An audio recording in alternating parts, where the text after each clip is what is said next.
So everybody ready to get started on our next session? I actually have the wonderful fortune of being here with Susan Balkman and Ruth Dennis. We're co-presenting on Grief's Wilderness. And it has definitely its ups and downs.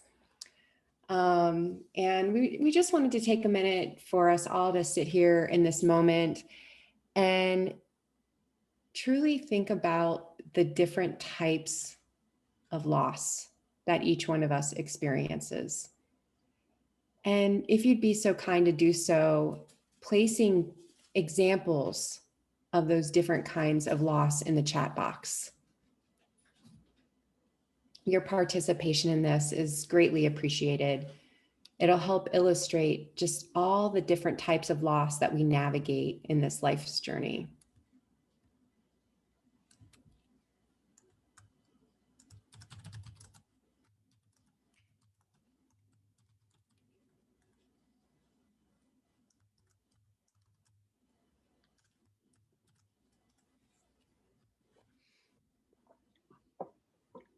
Okay.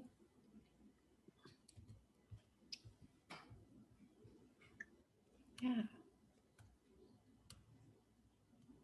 And again, just if anybody from the audience would like to put in just the different types of loss that they've experienced. Losing your father when you were 10, multiple other deaths since then. Moving, job change, divorce.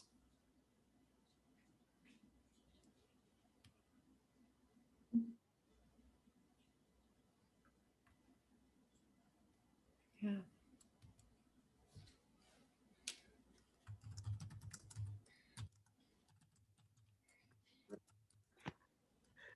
Okay.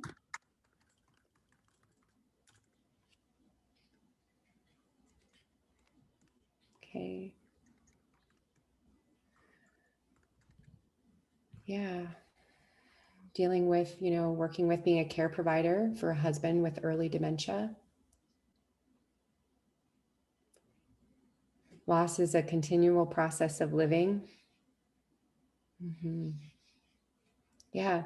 So what we're seeing in here is definitely individual types of loss. We're also seeing compounded moments of loss where we have loss throughout our life and it can become compounded. And then collective, say for example, COVID or even the social unrest that we've been experiencing. And yeah, Yvette says losing a job that you love, not being able to gather or hug one another, Linda said. Yeah. Sally said the loss of a parent when the conversation is not complete and it's nasty. Yeah, definitely. Okay, layoff, death of family. Yeah, so this loss is this continuum. And that's what we would love to talk with you about today. We're excited to be here to just talk about grief's journey and sit with the different kinds of loss and recognize that it's even more than death and dying. And so I'm going to turn it over to Ruth and just have you just share a little bit more about your personal loss and what that looks like in grief's journey. And it's interesting. I've been thinking a lot. And today, prepping for this, I did what I always do, which is I paced and I listened to music. The music I ended up listening to was music that we used planning and my brother's memorial service. I was Morgan's caregiver for 23 years and a lifetime. And what we did when he died was the 4 or 5 people that had been closest to his care sat around the dining room with phones and computers and scrapbooks and looked at the history. And one of the things I think that all of us have to face with any kind of loss, and COVID is a good teacher for this, is how important your history is. Take kind of a deep breath in and realize that part of what we do if you're facing an illness, if you're a caregiver, is your history and their history kind of become meshed, and it becomes this commitment to care. I realized in the last 4 years of Morgan's life that we had this amazing history that was shared with spirituality, with people, with being an activist and fighting for rights. And that was not just Ruth and Morgan in a void. That was our whole generation. That was generations, and that was part of our DNA. And this is a picture of Morgan and I when he was 2 or 3, and I was not quite in kindergarten yet. And at the time this picture was taken, my grandmother had gotten very sick in southern Louisiana. Mom had went to care for her. They both came from nursing backgrounds. Dad had gotten a job in St. Louis after leaving the Baptist church. He had been a minister. He had been studying to be a minister. His wife, my mother, disagreed with the stance that the church took at the time on segregation. She thought churches should be open and everybody are God's children. And she was a teacher in Arkansas in the 60s. And her stance was anybody who wants to come and study and work hard should take my class. Mm-hmm. And Dad left the ministry because the church told him to shut his wife up. That's the DNA that my brother and I come from. That's the history. That history is about commitment, and it's commitment that I see over and over and over again in the work that I do, in the families that I work with, in the staff that I worked with during COVID. And it's a commitment to basically say, I'm going to walk with you and I'm going to fight for you. When we were setting up, there were two gospel songs. One that I grew up with and one that's fairly new. The one I grew up with was Father, I Adore You. And the words to it are less relevant in religious terms than in commitment terms. I adore you. I lay my life before you. The modern one is a song called Rescue. I hear your whisper underneath your breath. I hear you say you have nothing left. I will rescue you. That is the commitment that anybody being a caregiver right now has. And I think there's a joy and a passion and a fire to that commitment. And I think we have to honor it. I also think that there's a real passion and joy. The things Morgan loved most in his life are the things that we love most at work. Paint, music, pets, dancing, and food.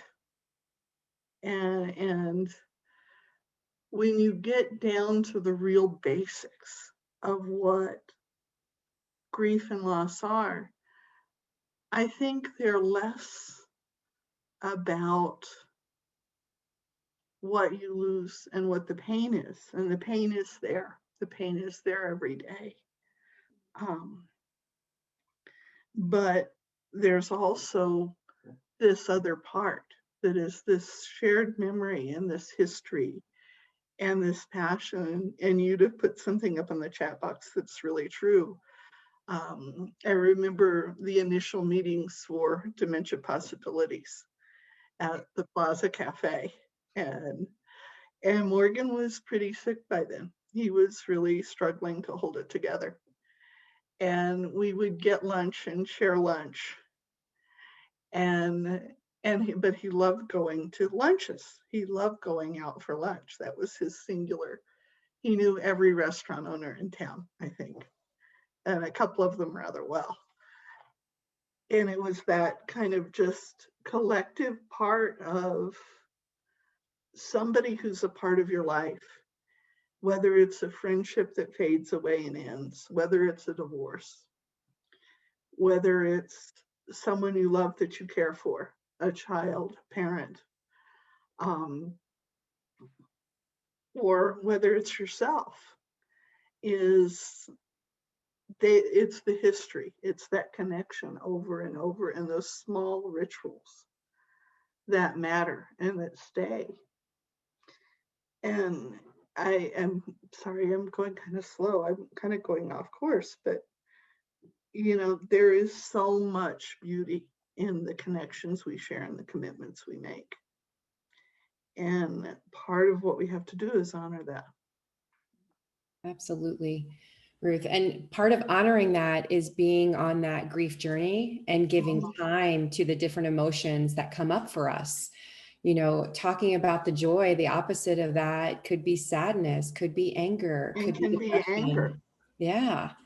And being able to sit in that, something that has come up for me a lot lately is that 100 years ago, we were given 3 years to mourn the death of a spouse. Today, it's like 3 days, let's go, let's get going, let's go forward, just keep going, just keep going. And we're not sitting with that. Grief goes hand in hand from the day that we were born. Well, yeah, and the other is, I think grief can do very unexpected things to you. I processed and we all process it differently. I processed my grief with really loud music and painting. Other people pray, other people mourn. I also, about when on Morgan's birthday in 2020, April 28th, which Hope and I have a synchronicity story about. We went, myself, Morgan's two primary caregivers, her husband and her children, went to his grave and sang Amazing Grace, sang The Lion Sleeps Tonight. Her two little girls had been cooped up for a month and a half with COVID, so they ran around the cemetery like crazy and cried, and it was a beautiful day, and I spent all day texting with people. And then a week later, I almost quit my job. I had a meltdown, and because I had made a mistake because I wasn't concentrating.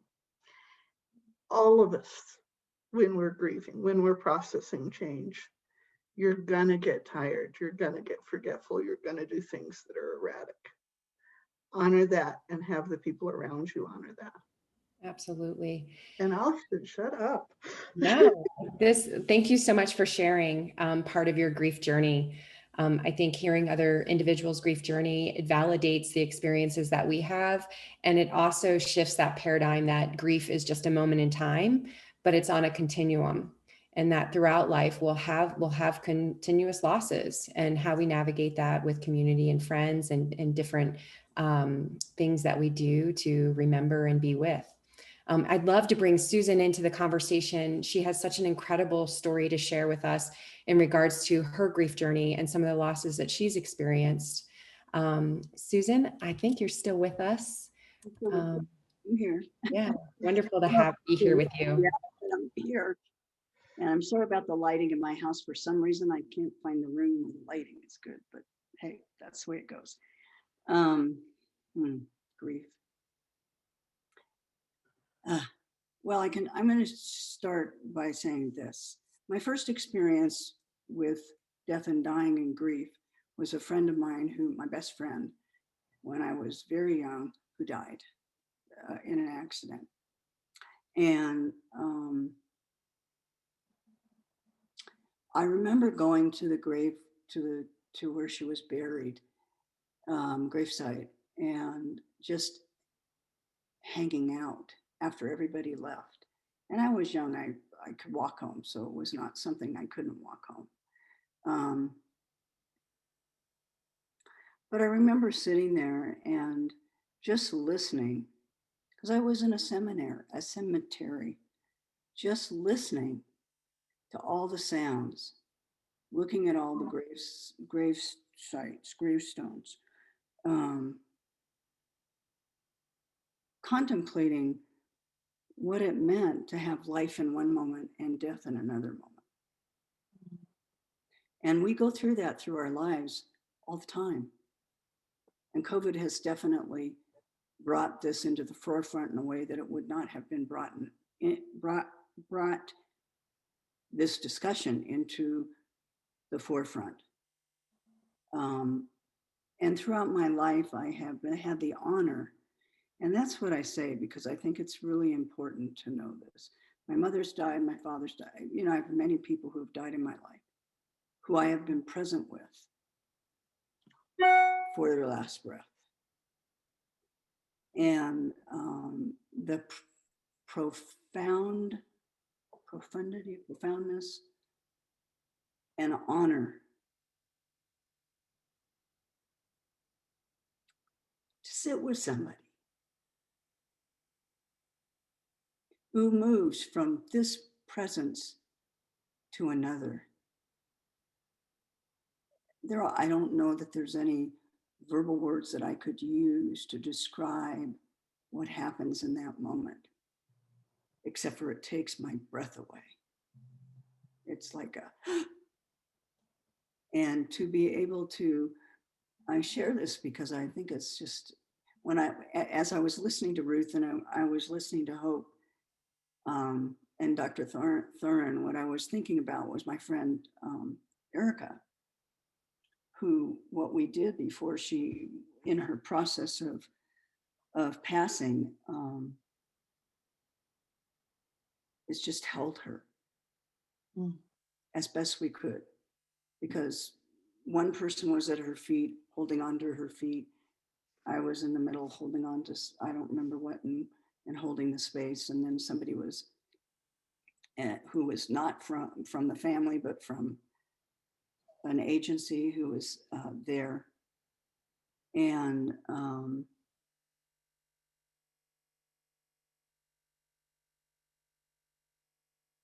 it was the greatest gift I have ever had, aside from my mom. It's passing. And the things that happen around that, because I was not as conscious as I was trying to be. I wasn't as present as I wanted to be in my daily life, because I wasn't thinking very well. And that sometimes is what happens when you have people who are passing, is you don't necessarily stay present. You think you are, but in reality, you may not be. And it's okay. Because when it calls you for you to be present, for me, I was present. And I'm with my mother and with Erica, I was the main person who did everything. And the things that were profound to me were watching other people's responses, and how out of their bodies and how out of the fear that people have around death and dying.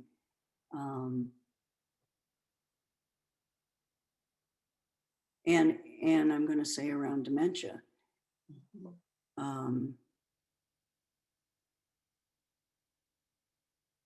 Literally has to do with the loss of who you think you are. Absolutely, Susan. That really resonates with this whole idea of who we think we are and how we identify with the roles that we have, whether that be work, whether that be the house that we live in, whether it be, just that really how we define ourselves. And when those things are lost, what is left? Who are we? When we lose somebody, where do we sit in that? What is our role now? If we were care partner solely, and now we're no longer care partner. What does that look like? And how can we, in that care partnership, still preserve self, still preserve Hope, still preserve Susan, still preserve Ruth, still preserve each member that's on this call. And so I'd love to ask you, and through this journey of loss and grief, how have you preserved Susan? How I preserve Susan is a number of ways. I try to anyway. Sometimes I don't preserve Susan, and it's okay. I spend a lot of time walking out to the garden. I spend a lot of time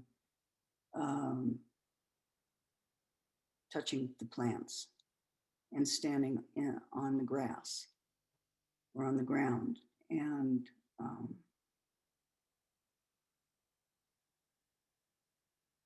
in a sense, I guess I would be, say, praying or talking to the person, whoever it is, talking to myself. I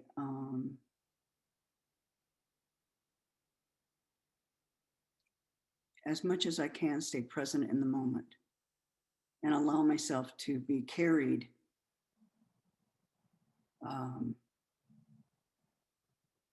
what I call on the wings of angels, in a sense, and allow myself to not have to do anything,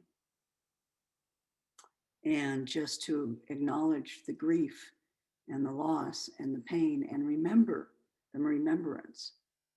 And it can happen in any moment. It's like driving down the street and looking at a car next to me, and I think I see my mom. It's like I think we've all had that experience where a color, a hair, a person's nose, brings us right back, and not to hold on to that and not allow it to, because in a moment you're kind of being remembered, you're kind of being asked to be conscious and be present with that memory and that person. And I don't know if I answered your question, but I write sometimes. I listen to music a lot. But for me, mostly getting out in nature is probably the most important piece to get me grounded and to get me to hold on to. And sometimes, I'm going to say this because I think it's important, and people do this and people don't talk about it. So after my friend Erica died, I didn't do this with my mom because she lived too far away, but I would periodically drive by her house to remind myself. And I think whatever we do to soothe our feelings of grief and our sense of loss, or whatever words you want to use, that I can't think of them right now, is really, really important to acknowledge, and not just to have it come fleeting into your brain and then, oh, I have to go do X, Y, Z.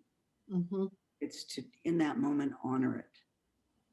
And that in that moment, you're honoring the person who's passed, and you're honoring yourself, and you're honoring the process of life and death. And we don't get away from it. We're not gonna, there's only one way out of this world. And COVID has definitely brought this into our lives in a way that I don't think in our lives, my life, this has been as profound as it is now in these times. And the other thing is having wonderful people around you, people who are willing to be present and hold the space and not run away. Absolutely. And Ruth, it sounds like definitely you're over there and you have something that you'd like to say, and we want to hear that. It's funny because I think part of the COVID experience for me and part of losing Morgan was a shock. You hit And I know people who've lost people very suddenly, and there's a shock there too, and it's a very intense shock. With me, there was a shock because so much of my life was being a caregiver. Um, and how do you rebuild who you are? This is the first time I have been alone in a house since I was 21. How do you rebuild that? How do you bring that back? And what COVID has done for, I think, for our country, for our world, but also in a very intimate way for the work I do, is, okay, the old rules don't apply. The old rules are different, you know. What is our DNA? What is important? Who are you? What? And it becomes this, and I hope I don't sound insensitive or weird when I say this, but this big adventure. As Susan has said, I remember when we were prepping for this, Susan saying, dementia was the best thing that ever happened to me in my life. I would not say that about cancer. It was a real pain in the ass for me. But I would say that the people around me, and I'm going to echo Susan 1,000%. You've got to have people around you that will walk with you on this journey, whatever form this journey takes, even if that means you have a meltdown with them and they talk to you for 2 hours to calm you down. That's why I'm still working at this time. You have to have people who will walk with you. And those people come in unusual, weird places sometimes. And you drill down and you find who matters. And I think that's a huge part of all of our experiences, whether you're a caregiver, whether you're someone facing an illness, whether you're going through a divorce. I lost Morgan and found out 2 people I loved were going through divorces in the same week. You know, it was a very interesting, and met my best friend's son's fiance in the same week.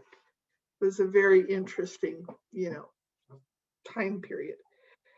But there's, for all the loss and all the grief, there's this joy and this passion and music and ceramics and food and paint and, you know, all the things that really, really matter.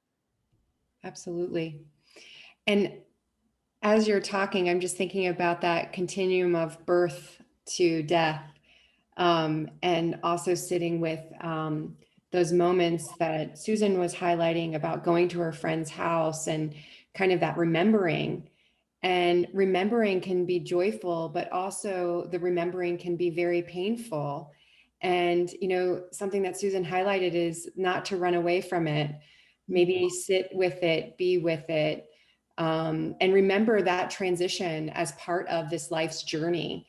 You know, something I refer to quite often when I think of my own journey of loss and grief is this grief stew.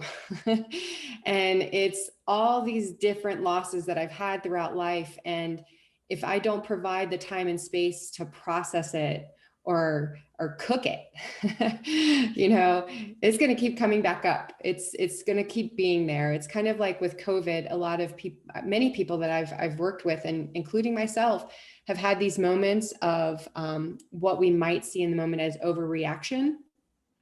But really what it is a reaction to what we're experiencing right now, in addition to all that other stuff that maybe we haven't had or provided ourselves with the time and space to sit with, be with, and surround ourselves with loved ones to talk about.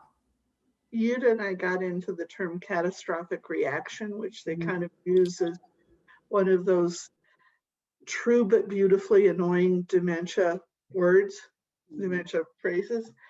All of us have catastrophic reactions. I mean, we just do. Welcome to being human being. We all need that space. And it's not something you get if you have dementia. It's something that's in your face all the time. as part of life, you know. Absolutely. Sit in traffic at the wrong traffic light at the wrong time. Totally. That's where my rage comes out. That's my cussing arena. No, and the funny part is about this is that it's not everybody can get to that place after somebody dies. It takes an event sometimes, like a pet dying, or some other event that will spark that grief process. So it just happens when it happens. Mhm. And grief is a fascinating experience. I mean, it's a fascinating topic, and I have to say, I'm in my brain a little bit, but when Kubler-Ross came up with the denial and all the stuff, which I can't remember what it is right now, the anger, bargaining, depression, acceptance, and denial. That was brilliant, because those are the things that we experience as human beings on a daily basis about anything. Yeah. Yeah. Anything. Yeah. So the grief process is something we live every single solitary day. I break my favorite cup. I grieve my cup. I think about the people who made it. I think about their hands. I think about how it felt in my hands.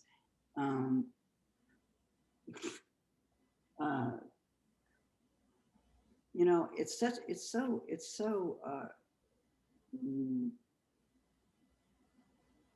how do I say this? It's so,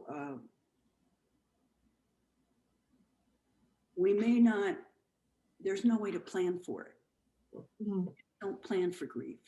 You think you could, you know, with all my education, so what?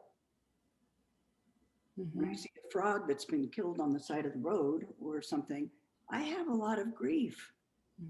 I feel sad, and I say something for that little being. And I guess I think grief is about to be noticed, no matter what it is, or who it is, or what it's about. And I think that's just the profundity of this process of life and death. And I'm going to say this, and I just share this with you. I had my mother was dying. I had my grandmother, who was probably in her, I think she was 90, in the car with me. And we were coming off, started to come off the off-ramp. This was in Newhall, California. And coming off the off-ramp, and all of a sudden, within a heartbeat, this car came flying in front of us, flipped over, and then landed on its tires. The guy who was in it was a truck. The guy who was in it was alive. But that is how unaware we are of these mysteries. We can't control them. We have no control over them at all. They're unexpected, no matter how much we want them to be expected. Grief comes when it comes. Death comes when it comes. It knocks on the door, and there it is. And some people can hold on to it, and some people can't. And in that moment, I saw things flash in front of my eyes, and I had my 90-year-old grandmother with me, and I was like, oh my God. You know, I think I responded to the loss. I write about this in my book, but I think I responded to the loss of my father, to grieving him, by getting cancer. I don't recommend that as a grief response. Paying attention to your heart and your body is probably a much better response. The odd thing about it is during that process, I met people who are still in my life in a real profound way. And that's important. Very much so. You know, preparing for this time together, I started attending a grief group. And, you know, I'm a licensed clinical social worker and I talk about end of life often. You know, I say if you're going to, you know, go to the breakfast table, you should talk about death, you know, and you probably would choose the apple over the donut, you know, who knows?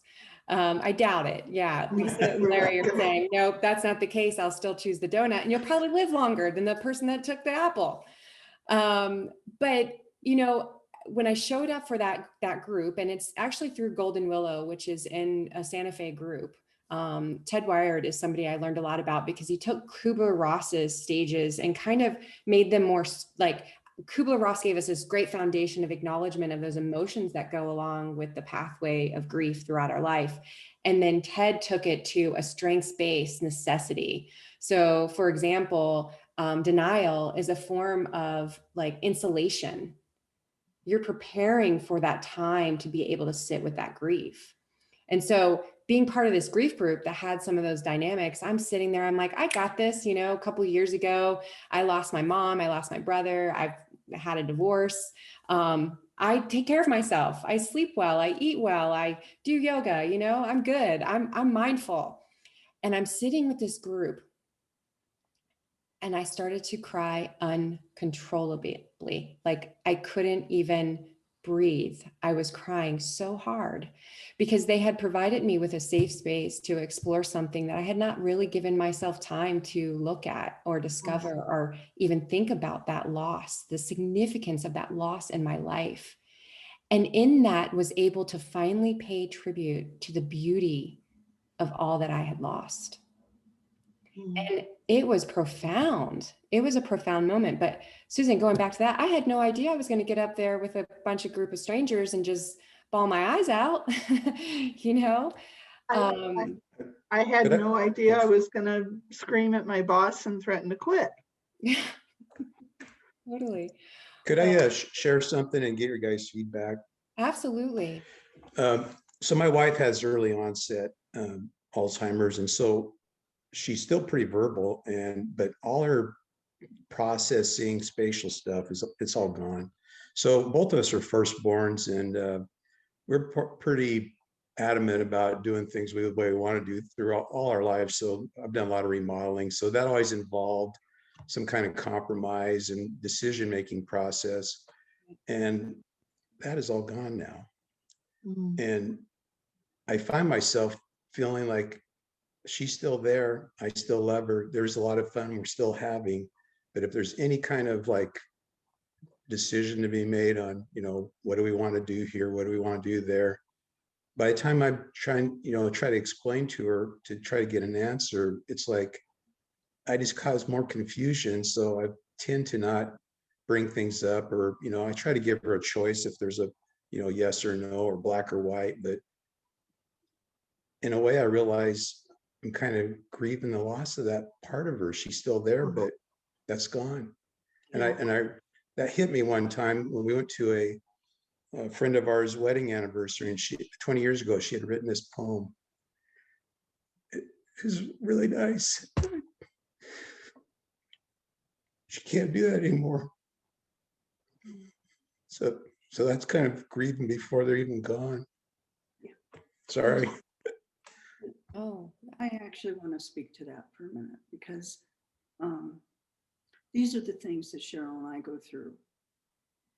There's things that I don't do anymore. And I managed to get myself so I can get talking. And there's things that I do, but there's things that I don't do. I can't do. And for her, those things, and some of them I don't even understand. Her loss, her grief around what I can't do anymore, or things that I can't I make a joke out of her cooking, you know, because she cooks now and I don't. But I can't do that anymore. That's the most easy way to do it. Talk about. But there's things that happen that she has grief around our relationship that I don't always understand. Mhm. And that's what you're talking about, I think, Larry. And Absolutely. it's a way for me to totally understand it because I don't even, it's not in my brain anymore. And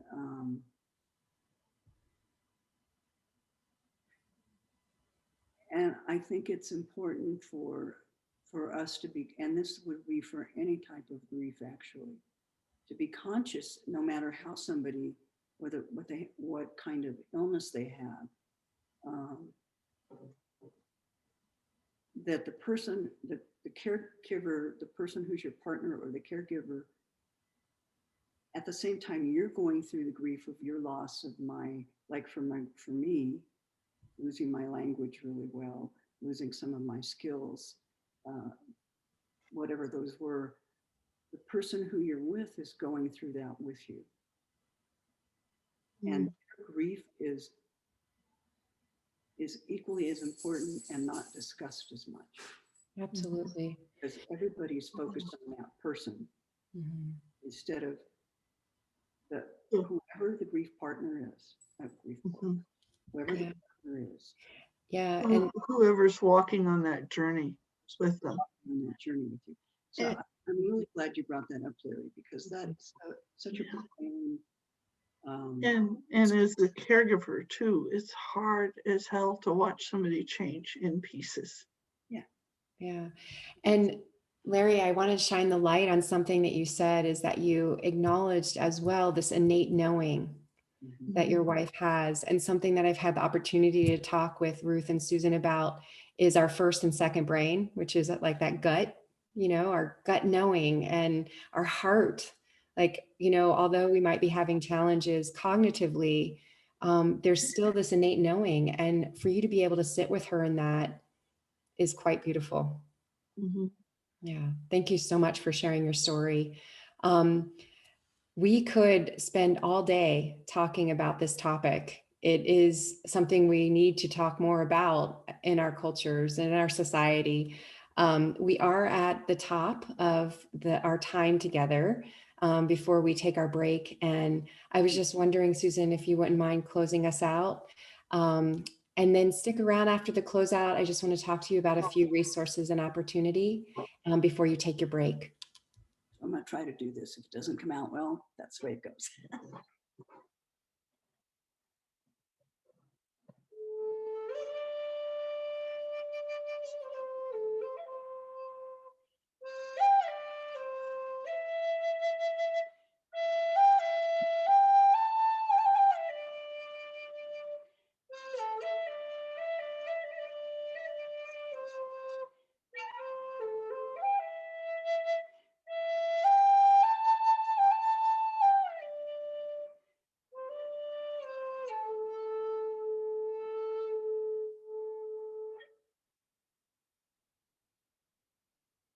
Thank you so much, Susan. That was so beautiful. And Ruth would like to share this piece that she did after Morgan's passing.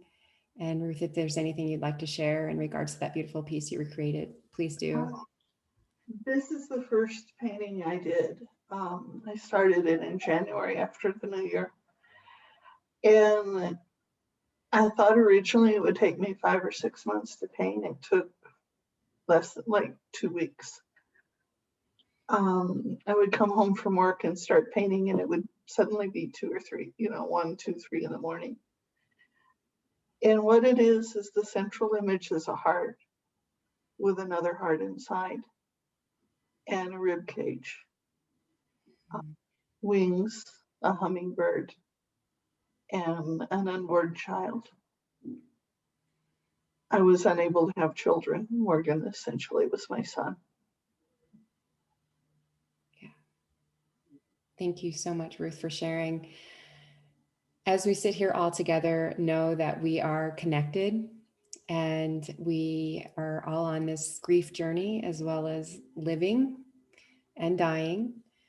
And we appreciate this space, the safe space that we've created together here today.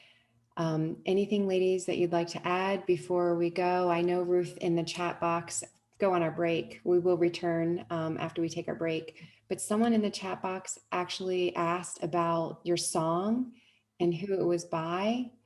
I will rescue you. It's by Lauren Daigle, and it is a gospel song, but it's also about a commitment to take care of somebody and to be with somebody through the journey. Mm-hmm. Absolutely. And I think, recognizing, like, as your community, that collective commitment. So, and please, if there's any questions or thoughts before we wrap up our time together with this session, please put it in the chat box. There's a lot of comments on connection and meaning and the creativity that went along and thanking us for, sharing our stories. And we know through storytelling, oftentimes we can get to those nooks and crannies of meaning and need and how to navigate grief's wilderness. So, all right. So Ruth, would you like me during our break to bring up, for those that want to stay online, that song? I think songs would be a really neat way to have as present during our break. Okay. Because it's a way of healing. Music is a way of healing and connecting and preserving the history. Absolutely. Okay. So we'll go ahead. It's 1:33 now. We have a 15-minute break. So that would put us at about 1:48 for our next start for our session. And if you'd like, you can remain on, ask us any questions. We're here for you. And there is a great resource list too on our website, dementiapossibilities.com, that can give you references and tools as well for navigating grief's wilderness. Thank you so much. Thank you, guys. Thank you.